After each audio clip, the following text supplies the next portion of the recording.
16 December 1971 বাংলাদেশের ইতিহাসে সবচেয়ে স্মরণীয় দিন। বিশ্বের বুকে স্বাধীন জাতি হিসেবে মাথা উঁচু করে দাঁড়ানোর দিন।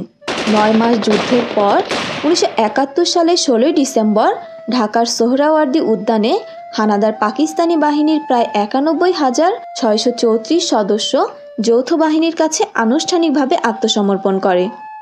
পৃথিবীর বুকে বাংলাদেশ নামে একটি নতুন স্বাধীন ও সার্বভৌম রাষ্ট্রের অভ্যুদয় ঘটে।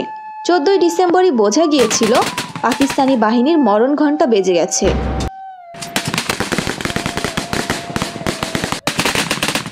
ঢাকা থেকে রাওয়ালপিন্ডিতে বার্তা পাঠানোর সংখ্যা সেদিন অনেক বেড়ে গিয়েছিল আকস্মিকভাবেই। এইসব বার্তায় ফুটে উঠেছিল চরম হতাশার সুর।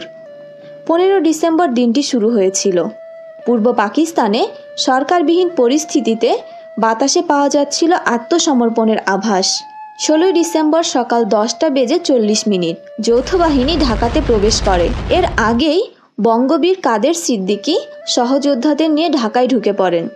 জাতিসংঘ শরণার্থী বিষয়ক কর্মকর্তা জন কেলি সকালে ঢাকা সেনানিবাসের কমান্ড বাংকারে পৌঁছান। সেখানে লেফটেন্যান্ট জেনারেল নিয়াজিকে পাওয়া যায় না। বিধ্বস্ত অবস্থায় ছিলেন জেনারেল রাও ফরমান। রাও ফরমান জন কেলিকে জানান, মিত্রবাহিনীর কাছ থেকে তারা আত্মসমর্পণের প্রস্তাব মেনে নিয়েছে। মিত্রবাহিনীর সাথে যোগাযোগ ব্যবস্থা ভেঙে পড়ায় এই খবরটি তাদের জানাতে পারছে না।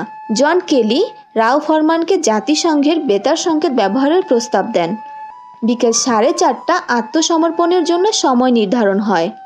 ঢাকাবাসী যখন এই আত্মসমর্পণের সময় জানতে পারল, তখন তারা মেতে ওঠে আনন্দ উল্লাসে। রেসকোর্স ময়দান লোকে লোকারণ্য।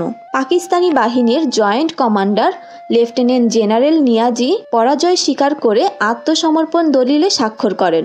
যৌথ বাহিনীর পক্ষে স্বাক্ষর করেন লেফটেন্যান্ট জেনারেল জগজিৎ সিং অরোরা। বাংলাদেশ সেনাবাহিনীর সে সময়ের deputy commander in chief air comrade একে খন্দকার উপস্থিত ছিলেন এই স্মরণীয় অনুষ্ঠানে। প্রায় 93,000 পাকিস্তানি সেনা আত্মসমর্পণ করে। দ্বিতীয় বিশ্বযুদ্ধের পর এটাই ছিল সবচেয়ে বড় আত্মসমর্পণের ঘটনা। অভ্যুদয় হয় বাংলাদেশের। জয় বাংলা।